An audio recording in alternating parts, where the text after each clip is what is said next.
잠언 20장 8절부터 12절까지 보겠습니다.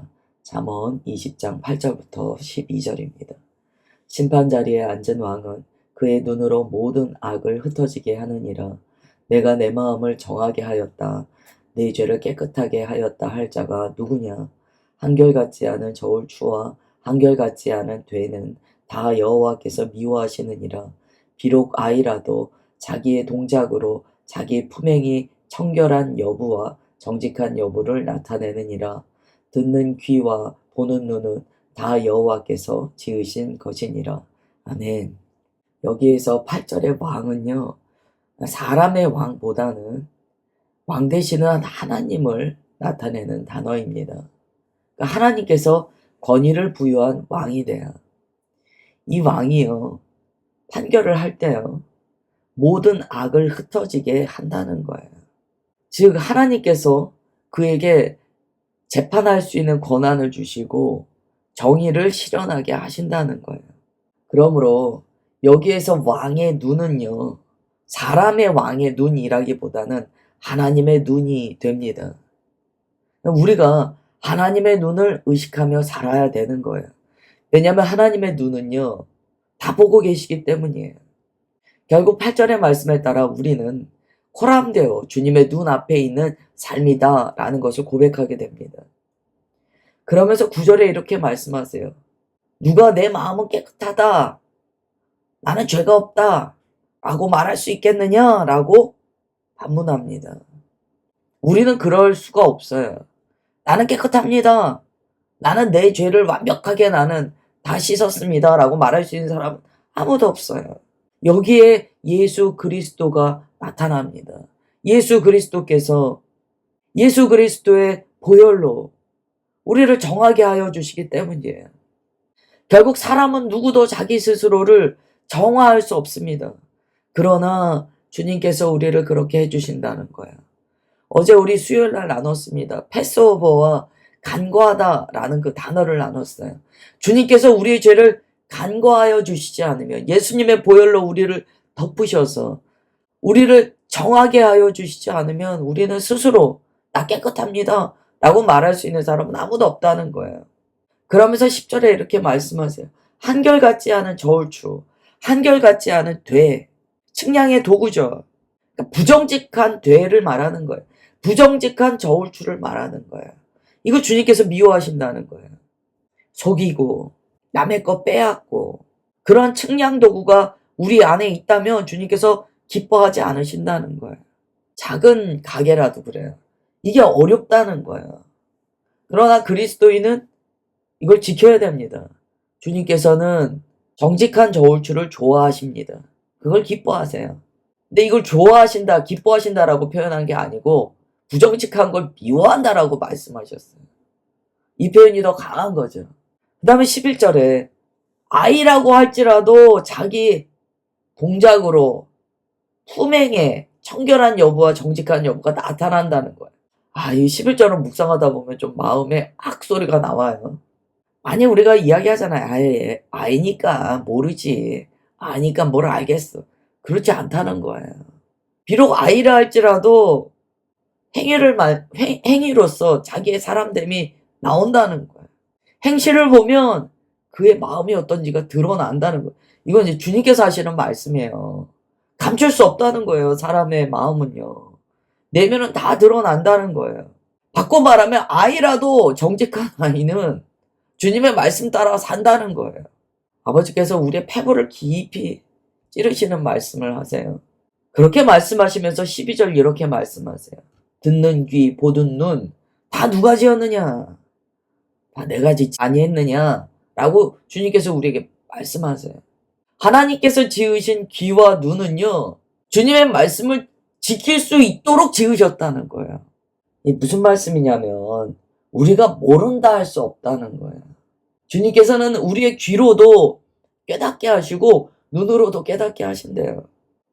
이거 하나님 안 기뻐하시는데 이걸 알게 하신다는 거예요. 잠언에 다 적혀있는 주님의 말씀이에요. 그래서 결국 이 12절까지는요.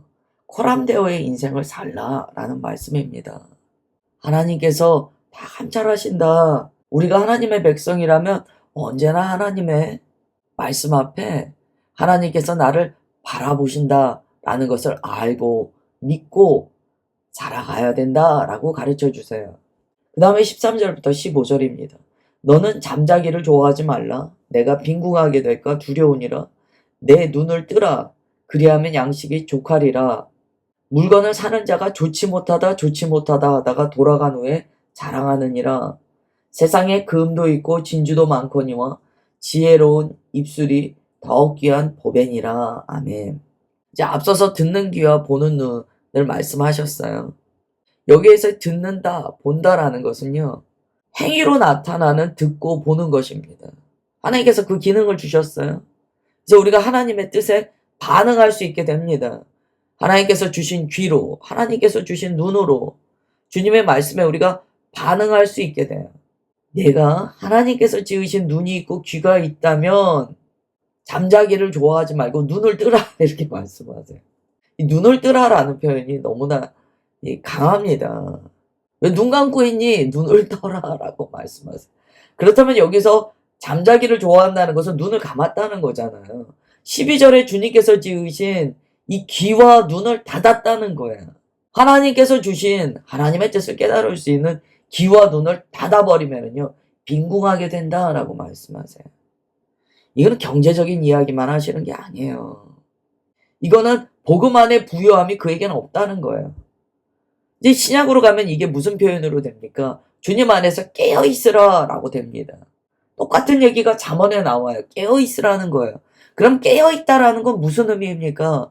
주님께서 주신, 능히 주님의 뜻을 깨달아 알 수 있도록 주신 귀와 눈을 열고 살라는 거예요.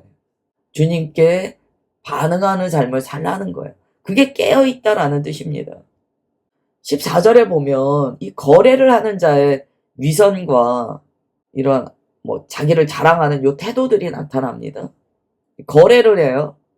거래를 할 때요, 막 뭐라고 합니까? 아, 당신 물건 안 좋아요. 아, 당신 물건 내가 보니까 흠이 많아요. 그래서 어떻게 합니까? 막 깎아요. 그러면서 자기 이익을 더 늘리려고 그래요. 그런데 나중에 가면서 뭐라고 합니까? 아유, 내가 거래를 너무 잘했어. 내가 싼 가격에 좋은 거 샀어. 라고 이야기한다는 거예요. 이게 세상에서는 아무렇지 않은 일이에요. 근래에는 이제 이런 매매 자체가 잘 안 되지만, 오래전에 우리나라도 이 재래시장 문화가 활성화되어 있을 때는요, 얼마나 많이 깎았습니까? 그래서 막 서로 속이는 거예요. 파는 사람은 파는 사람대로 속이고, 사는 사람은 사는 사람대로 속이는 거예요. 그래서 막 깎아요, 사는 사람은. 파는 사람은 이제 막 값을 높이 불러요. 막 이 팽팽한 게 있었잖아요. 이게 삶의 재미이기는 한데, 사실 이 성경 말씀에 따르면 하나님께서 기뻐하시는 거래는요, 정직한 거래입니다. 있는 그대로 보이고, 그리고 깎지 말고 장점을 인정하면서 사는 거예요. 사랑 관계에서도 똑같아요. 사랑 관계에서도 똑같아요. 사랑 관계에 있어서도 나 자신을 막 높이지 말고 그냥 있는 그대로 보이고, 그 사람을 대하는 사람도 그 있는 그대로를 귀하게 받아야 된다는 거예요. 이 14절은 그리스도인이 거래할 때 어떻게 해야 되는가를 보여주십니다. 이게 결국 앞서 우리가 나눠본 내용에 따른다면 하나님의 눈앞에 우리가 살고 있기 때문에 어떻게 해야 되는가라고 질문하시는 거예요. 15절, 세상에 금도 있고 진주도 많거니와 지혜로운 입술이 더 귀한 법이다. 앞서서 어떻게 했습니까? 물건 거래할 때 막 그 앞에서는 이거 나빠, 이거 흠이 있어 막 이렇게 얘기하다가 돌아가면서 야, 좋은 물건이야, 싸게 샀어, 기분 좋아 했잖아요. 지혜로운 입술이 아니라는 거예요. 왜냐하면 그 입술에 나오는 말을 주님께서 들으시기 때문이에요. 너는 왜 아까랑 지금이랑 말이 다르니? 우리가 주님을 볼 수 있는 눈이 있다면 삶이 바뀝니다. 어떻게 그렇게 삽니까? 지금 우리가 살 때는 어떻게 그렇게 삽니까? 라고 할 줄 몰라요. 그러나 주님 앞에 섰을 때요, 그렇게 살아온 나의 삶이 얼마나 주님 앞에 칭찬과 명성과 주님의 기쁨이 될지를 생각한다면 우리의 마음이 참 그 소망으로 살게 되는 거예요. 잠언에서는 그리스도인의 삶에 대해서 정말 디테일하게 말씀하세요. 정말. 어떻게 이렇게 세밀하게 말씀하시나? 라고 할 정도로 정말 세밀하게 말씀하세요. 16절부터 18절입니다. 타인을 위하여 보증선자의 옷을 취하라. 외인들을 위하여 보증선자는 그의 몸을 볼모 잡을지니라. 속이고 취한 음식물은 사람에게 맛이 좋은 듯하나 후에는 그의 입에 모래가 가득하게 되리라. 경영은 은혼함으로 성취하나니 지략을 베풀고 전쟁할지니라. 아멘. 또 보증 이야기가 나옵니다. 이 잠언에는 보증 이야기가 정말 많이 나와요. 벌써 우리가 보증에 대해서 몇 번 이야기했습니까? 우리의 삶은요, 수많은 어떤 결정상, 선택이 있습니다.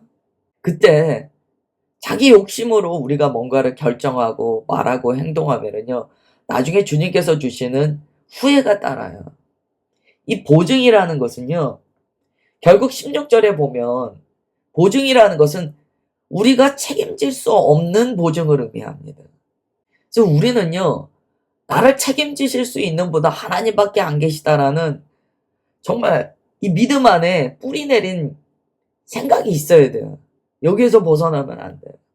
16절에 다시 말씀하세요. 무분별한 보증하지 말라는 거예요. 구약 율법에서는 이 보증에 대해서 굉장히 많이 경계하도록 말씀하세요. 보증 섰다가 책임지지 못하게 되면 어떻게 됩니까? 다 우리 가정 내에 다 있으시잖아요. 남의 보증 잘못 써서 그 빚을 우리가 떠안잖아요. 이 보증은요, 결국에는 16절에 따르면 옷까지도 빼앗겨요. 여기에서의 옷은요, 가지고 있는 모든 것 다 빼앗긴다는 거예요. 구약에 보면 고대 근동 지방의 그 기후에 대해서 잘 나타나잖아요. 옷을 빼앗긴다는 것은요, 밤에 잘 때 덮고 잘 이불이 없다는 의미이기도 하거든요. 그러니까 정말 가장 낮은 위치로 떨어진다는 거예요. 그러니까 보증 서지 말라는 거예요. 보증 서지 말라는 거예요. 그러면 주님, 그러면 정말 보증이 필요한 사람은 어떻게 합니까? 그냥 도와주는 거예요. 우리가 나중에 저걸 받아야지 하는 마음으로 하게 되면은요, 힘듭니다. 이건 또 이런 의미도 돼요. 어떤 보증 선다는 의미가요, 다르게 경제적으로 해석되면은요, 결국에는 빌려주고 고리대금을 취하는 것과 또 연결이 되거든요. 하나님의 말씀에 따르면 이것도 굉장히 경계하세요. 안 된다라고 말씀하세요. 지금 계속 오늘은요, 어떤 경제적인 면에서 주님께서 계속 말씀하세요. 17절, 속이고 취한 음식물. 아까 물건 살 때 모습과 연결되죠. 속이고 취한 음식물 처음에는 막 좋아요. 그러나 나중에는 그거 너에게 모래 씹는 것처럼 될 거야. 그러니까 어떤 경제 활동을 할 때요, 막 속이고 빼앗고 이러면 결국 주님께서 맛있게 먹은 그것을요, 나중에 모래 씹듯 고통이 되게 하신다는 거예요. 그건 공의로우신 주님의 말씀이에요. 그래서 18절에 이렇게 말씀하세요. 경영은 은혼함으로 성취한다. 지략을 베풀고 전쟁해라. 무슨 말씀입니까? 무엇을 하든지 어떤 경영을 하든지 의논하라. 이것은 주님 앞에 기도하라. 주님께 여쭈어라. 지략을 베풀고 전쟁하라. 공동체 안에서 상의하고 주 안에서 주님의 말씀을 겸손하게 들어라. 여러분, 전쟁할 때요, 그냥 마음만 가지고 무작정 나가면 어떻게 됩니까? 저요. 전쟁은요, 지략이 있어야 돼요. 사실 우리가 이 아침에 예배 드릴 때요, 주님께서 지략을 주시는 시간입니다. 한날은 전쟁터예요. 어떻게 나가야 됩니까? 주님의 지략이 있어야 나가요. 충동적으로 이겨야지, 와! 하고 나간다고 이겨지는 게 아니에요. 기도하고, 주님의 말씀을 듣고, 내게 주시는 하나님의 지혜로서 준비하고 나가는 거예요. 이 아침은 그 준비하는 시간이에요. 그렇게 준비하는 자에게 주님께서 그의 삶에 하나님의 뜻을 베풀어 주십니다. 눈과 귀를 지으신 주님께서 능히 깨닫게 하시고 주님의 뜻대로 살도록 도와주신다는 거예요. 그 분별이 있다는 거예요. 그 다음에 19절 20절입니다. 두루 다니며 한담하는 자는 남의 비밀을 누설하나니 입술을 벌린 자를 사귀지 말지니라. 자기의 아비나 어미를 저주하는 자는 그의 등불이 흑암 중에 꺼짐을 당하리라. 아멘. 잠언은 정말 삶의 안내문입니다. 정말 그래요. 우리가 정말 사용 설명서예요. 주님께서 주신 이 삶을 어떻게 살아내야 되는가 너무 자세히 적어 놓으셨어요. 19절에 이렇게 말씀하세요. 우리의 입술을 잘 사용해야 된다는 거예요. 잘 사용해야 된다는 거예요. 두루 다니며 이 한담하는 자는, 이 새 번역에서는 험담하며 돌아다니는 사람은 이렇게 적혀 있습니다. 한담, 험담, 한가하게 남의 이야기 하는 거예요. 거기에 쓸데없는 말 섞는 거예요. 아무 말 대잔치 막 하는 거예요. 아무 말 대잔치를 하다 보면 무슨 일이 생기는가? 안 해야 되는 말이 입으로부터 막 나가요. 그래서 19절에 이렇게 말씀합니다. 사람을 사귈 때요, 한담하는 사람은 사귀지 말라고 말씀하셨어요. 한담하는 사람. 왜 그럴까요? 왜 그럴까요? 한담하는 사람을 사귀면은 우리도 한담하게 됩니다. 주님께서 조심해라, 조심해라 라고 말씀하세요. 왜냐면 이 말의 열매를 우리가 먹기 때문이에요. 20절에는요, 부모를 저주하는 자에 대한 말씀을 하세요. 부모를 저주하는 자의 등불은 반드시 꺼진다. 자기 부모를 경홀히 여기는 자는 저주받는다. 이건 신명기에 나오는 말씀이에요. 등불은요, 하나님의 등불을 의미합니다. 하나님께서 우리 마음에 다 등불을 켜주셨어요. 찬송도 있잖아요. 하나님의 등불. 이 등불이요, 꺼진다는 건 하나님의 은혜가 그에게는 없다라는 말씀이에요. 그 다음에 21절부터 25절까지 보겠습니다. 처음에 속히 잡은 산업은 마침내 복이 되지 아니하느니라.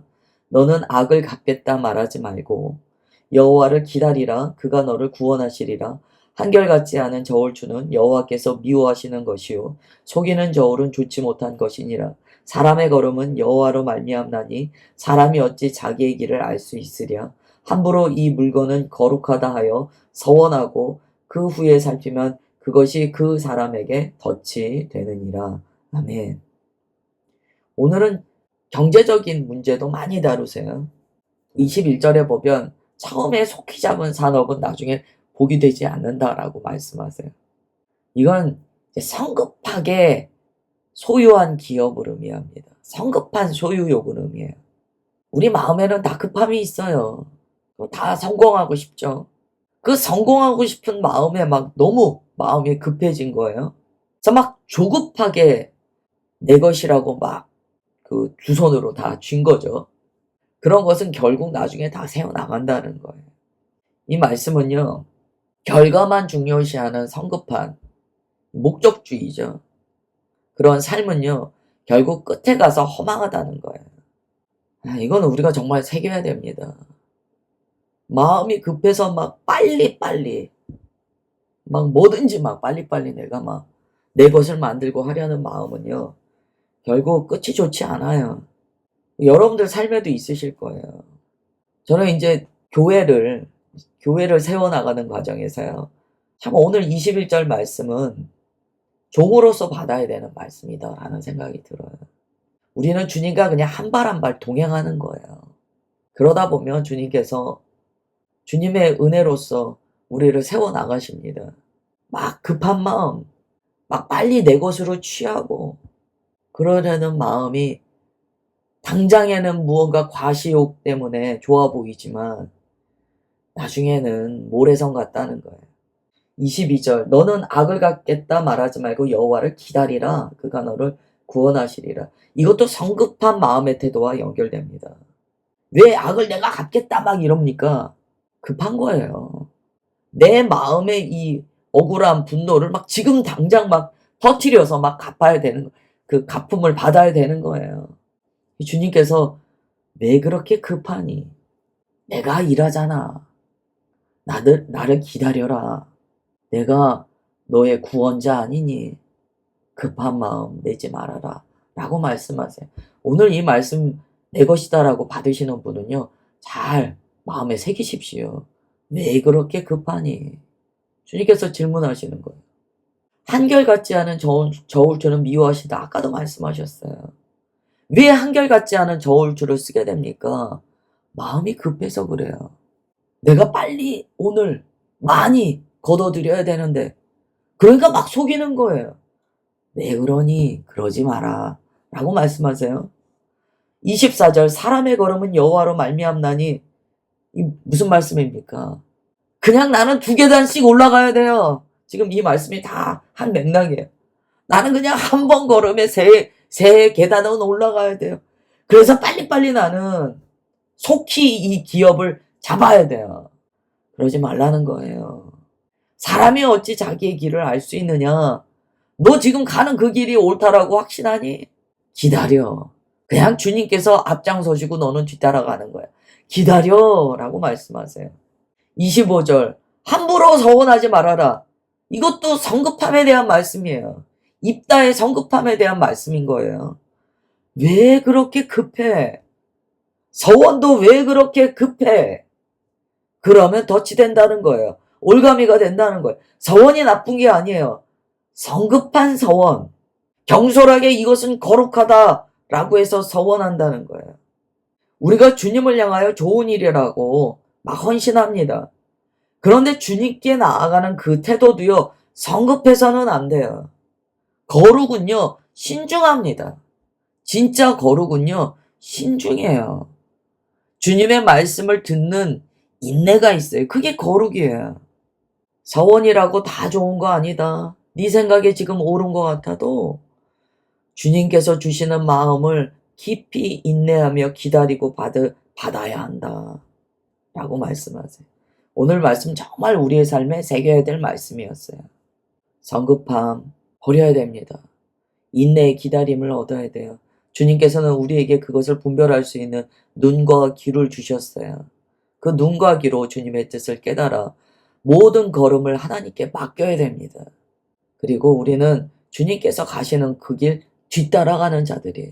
오늘 기도하겠습니다. 하나님 아버지, 오늘 귀한 주님의 지혜의 말씀 주셔서 감사드립니다. 하나님, 우리가 얼마나 조급한 자들인지 주님 앞에 고백합니다. 얼마나 우리가 성급하고 당장 한 술에 배부르려고 하는 자들인지 주님 앞에 우리의 연약함을 내어 맡깁니다. 주님, 무엇이 되었든지 그것이 억울함이든지 나의 손해이든지 다 주님 앞에 맡깁니다. 주님께서 오늘 주님 앞에 겸손히 엎드려 주님의 뒤를 따르겠습니다 라고 고백하는 자에게 반드시 주님의 구원을 베푸시고 주님의 은혜를 주시는 건 믿습니다. 우리의 모든 걸음 주님의 것이오니 주님 선하게 인도하여 주옵소서. 그렇게 역사하여 주시는 주님께 모든 감사 올려드리오며 사랑하는 주 예수 그리스도의 이름으로 기도드리옵나이다. 아멘.